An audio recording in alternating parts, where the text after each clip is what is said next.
नमस्कार, हिमाचल समाचार में आपका स्वागत है। आज के मुख्य समाचार। मुख्यमंत्री ने विधानसभा में प्रश्नकाल के दौरान दिए महत्वपूर्ण प्रश्नों के उत्तर। विधानसभा में हिमाचल प्रदेश कर्मचारी चयन आयोग द्वारा की गई भर्ती प्रक्रिया में हुए भ्रष्टाचार व अनियमितताओं पर हुई चर्चा। मुख्यमंत्री ने कहा, आईजीएमसी शिमला व मेडिकल कॉलेज टांडा में 6 माह में आरंभ होगी रोबोटिक सर्जरी सुविधा। मुख्यमंत्री ने कहा, नौतोड़ मामलों का सर्वमान्य हल सुनिश्चित करेगी प्रदेश सरकार।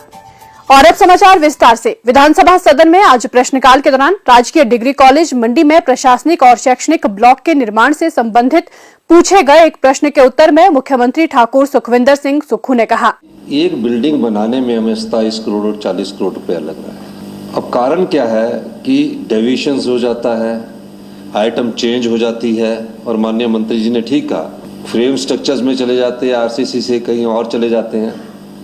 अब स्थिति ये है कि ये 5 साल से ऐसा होता आ रहा है और हम व्यवस्था परिवर्तन करने लगे हैं। हम जितनी भी बिल्डिंग्स आगे से बनेगी कंस्ट्रक्शन ऑडिट करवाएंगे।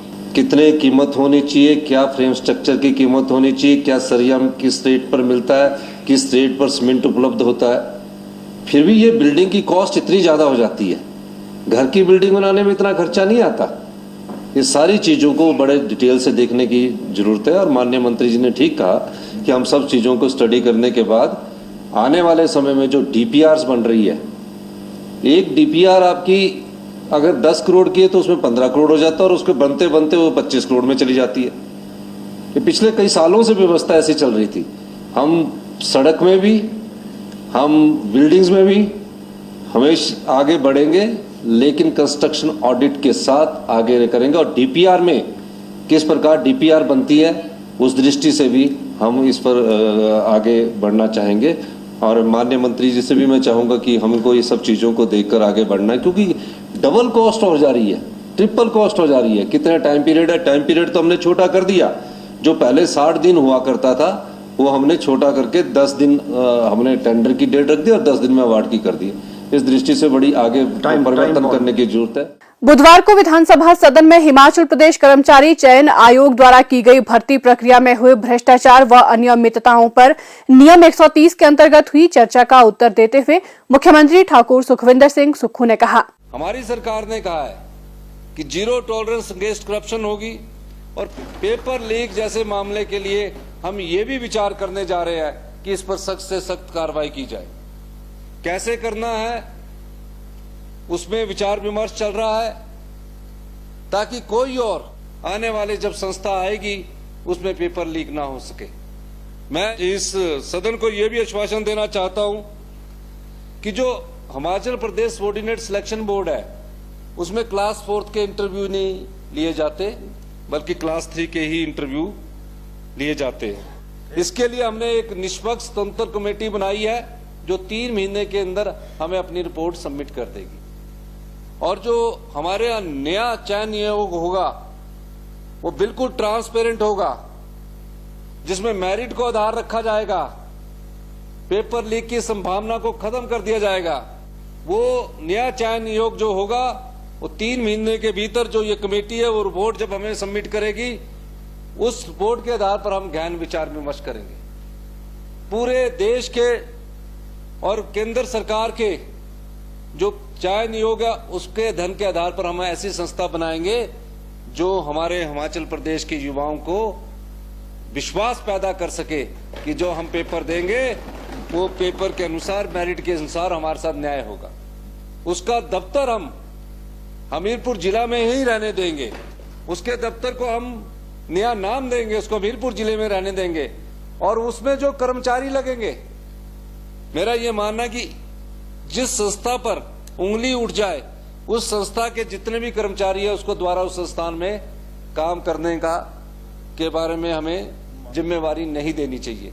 इस दृष्टिकोण से हमने ये भी फैसला किया है कि जो कर्मचारी है उनसे ऑप्शन मांग लिया जाएगा और संबंधित विभाग को उनका ऑप्शन के अनुसार भेज दिया जाएगा। जो उनकी प्रमोशन से संबंधित नियम होंगे, कहीं उसकी इस विभाग के द्वारा प्रमोशन जो करवाई जानी है उस प्रमोशन को उस पर भी उनके जिस विभाग में ऑप्शन देंगे उसमें कंसीडर किया जाएगा। और जो नया चयन नियोग होगा जिसका कार्यालय हमीरपुर में होगा, उसमें रोटेशन के आधार पर जिनकी इंटेग्रिटी अनडाउटफुल होगी, उनको हम उस चयन आयोग में रखेंगे। यही नहीं, इसका मतलब ये नहीं कि जब तक ये चयन आयोग नहीं होगा तब तक हम भर्तियां नहीं करेंगे। हमने ये कहा है कि तब तक पब्लिक सर्विस कमीशन जो हिमाचल प्रदेश का है, उस पब्लिक सर्विस कमीशन के अंदर भर्ती की प्रक्रिया को शुरू कर दिया गया है और पहले चरण में हमने करीब 3000 जो भर्तियां हैं उसको Himachal Pradesh public service commission के तहत उसकी प्रक्रिया को शुरू कर दिया जाएगा। अध्यक्ष महोदय, इंक्वायरी चल रही है, लेकिन मुझे दुख इस बात का है, सत्ता की कुर्सी में बैठे हुए लोग जब आंखें मूंद लेते हैं तो इस प्रकार का भ्रष्टाचार होता है, जिसका सबसे बड़ा उदाहरण चयन आयोग Himachal Pradesh ordinate selection board है। सत्ता में कुर्सी में बैठकर जब कोई व्यक्ति सत्ता का दुरुपयोग करता है तो इस प्रकार के भ्रष्टाचार के केस और युवाओं को धोखा देने वाले पेपर लीक जैसे मामले आते हैं। हमारी सरकार जब से आई है वो ट्रांसपेरेंसी में विश्वास रखती है, ईमानदारी में विश्वास रखती है, नैतिकता में विश्वास रखती है। हम इस दृष्टि से आगे भी बढ़ रहे हैं। किस प्रकार से ये भ्रष्टाचार का अड्डा बना हुआ था, हमने तुरंत प्रभाव से भंग किया और इसकी एक दीपक सानंद की संबंधित कमेटी भी बना दी जो नया चयन आयोग बनाएगा। और जो हमारे युवा साथी है, जब से ये कर्मचारी चयन आयोग को हमने भंग किया तब से उनके एग्जाम नहीं हुए हैं। उनके लिए जिन्होंने अपने फॉर्म भरे हुए हैं सबऑर्डिनेट सिलेक्शन बोर्ड में और जिनके एग्जाम नहीं हुए हैं, मैं स्पष्ट तौर पर कह देना चाहता हूं कि उनके जो उस समय की एज थी उसको कंसीडर कर लिया जाएगा। उनका अगर वो ओवर एज भी हो गया है तो भी उनको एग्जाम में बैठने की इजाजत दी जाएगी। राज्य सरकार स्वास्थ्य क्षेत्र को सर्वोच्च प्राथमिकता प्रदान कर रही है ताकि प्रदेश में ही मरीजों को विश्व स्तरीय चिकित्सा सुविधाएं उपलब्ध करवाई जा सके। लोगों को घर द्वार के निकट बेहतर स्वास्थ्य सेवाएं उपलब्ध करवाने के लिए सरकार राज्य के स्वास्थ्य संस्थानों में स्वास्थ्य अधोसंरचना के सुदृढ़ीकरण पर विशेष ध्यान दे रही है। मुख्यमंत्री ठाकुर सुखविंदर सिंह सुक्खू ने बुधवार सांय शिमला में स्वास्थ्य विभाग की बैठक की अध्यक्षता करते हुए कहा कि अगले 6 माह में आईजीएमसी शिमला और मेडिकल कॉलेज टांडा में पायलट आधार पर रोबोटिक सर्जरी की सुविधा शुरू की जाएगी और इस संबंध में जल्द ही चिकित्सकों व अन्य स्टाफ को प्रशिक्षण प्रदान किया जाएगा। मुख्यमंत्री ने कहा कि राज्य के प्रत्येक विधानसभा क्षेत्र में एक स्वास्थ्य संस्थान को आदर्श स्वास्थ्य संस्थान के रूप में विकसित किया जाएगा। यहां 134 प्रकार की प्रयोगशाला परीक्षण सुविधाएं, विशेषज्ञ चिकित्सक और चिकित्सा कर्मचारी, नवीनतम अत्याधुनिक MRI, सीटी स्कैन, अल्ट्रासाउंड और डिजिटल एक्सरे की सुविधा प्रदान की जाएगी। इससे स्थानीय लोगों की जिला अस्पतालों पर निर्भरता कम होगी। मुख्यमंत्री ने कहा कि कैंसर के मरीजों की बढ़ती संख्या को देखते हुए डॉक्टर राधाकृष्णन राजकीय चिकित्सा महाविद्यालय हमीरपुर में कैंसर केयर के लिए उत्कृष्टता केंद्र खोला जाएगा। कैंसर विभाग के लिए 400 करोड़ रुपए और 150 बिस्तरों की व्यवस्था की गई है। मुख्यमंत्री ठाकुर सुखविंदर सिंह सुक्खू ने कहा कि राज्य सरकार किन्नौर जिले में नौतोड़ भूमि मामलों के सभी पहलुओं की जांच कर इसका सर्वमान्य समाधान निकालेगी। मुख्यमंत्री ने बुधवार सांय शिमला में किन्नौर वेलफेयर सोसाइटी के कार्यक्रम तोशिम 2023 को संबोधित करते हुए कहा कि किन्नौर जिला अपनी समृद्ध संस्कृति के लिए विश्वविख्यात है और वर्तमान राज्य सरकार जनजातीय संस्कृति को बढ़ावा देने के लिए हर संभव प्रयास कर रही है। ठाकुर सुखविंदर सिंह सुक्खू ने कहा कि प्रदेश सरकार सेब उत्पादकों को अधिक लाभ प्रदान करने के लिए राज्य में 10 कोल्ड स्टोर स्थापित कर रही है ताकि उन्हें बिचौलियों के शोषण से बचाकर उनके उत्पादों के लाभकारी मूल्य सुनिश्चित किए जा सके। उन्होंने कहा कि Rajiv Gandhi day boarding school की स्थापना के लिए किन्नौर जिले में भूमि चिन्हित कर ली गई है। स्कूल का परिसर 40 बीघा भूमि में स्थापित किए जाने वाले विद्यालय का निर्माण कार्य इसी वर्ष शुरू कर दिया जाएगा। राज्य के प्रत्येक विधानसभा क्षेत्र में ये विद्यालय खोले जाएंगे जो विद्यार्थियों को उनके घरों के नजदीक गुणवत्तापूर्ण शिक्षा प्रदान करेंगे।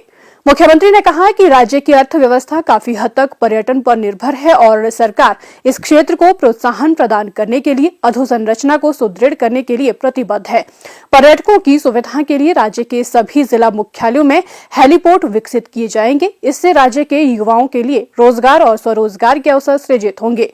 वर्तमान राज्य सरकार समाज के हर वर्ग का कल्याण सुनिश्चित कर रही है उन्होंने कहा कि हिमाचल प्रदेश सुख आश्रय विधेयक 2023 को वर्तमान विधानसभा सत्र में प्रस्तुत किया गया है। इससे राज्य के लगभग 6000 अनाथ सम्मानजनक तरीके से जीवन यापन कर सकेंगे। इस अवसर पर समाज में उल्लेखनीय योगदान के लिए विशिष्ट व्यक्तियों को मुख्यमंत्री ठाकुर सुखविंदर सिंह सुक्खू ने सम्मानित किया। मुख्यमंत्री ने मुक्केबाजी में उत्कृष्ट उपलब्धि के लिए सुश्री मीनाक्षी नेगी को 1 लाख का पुरस्कार देने की घोषणा की। इस अवसर पर उन्होंने स्मारिका का विमोचन भी किया। इस अवसर पर किन्नौर वेलफेयर सोसाइटी ने मुख्यमंत्री सुख आश्रय कोष के लिए 1,11,000 रुपए की राशि का चेक मुख्यमंत्री ठाकुर सुखविंदर सिंह सुक्खू को भेंट किया। हिमाचल समाचार देखने के लिए सब्सक्राइब करें YouTube channel information and public relations department HP। Follow करें ट्विटर @DPR-HP। लाइक करें Facebook page information and public relations department Himachal Pradesh. Visit करें वेबसाइट www.himachalpr.gov.in।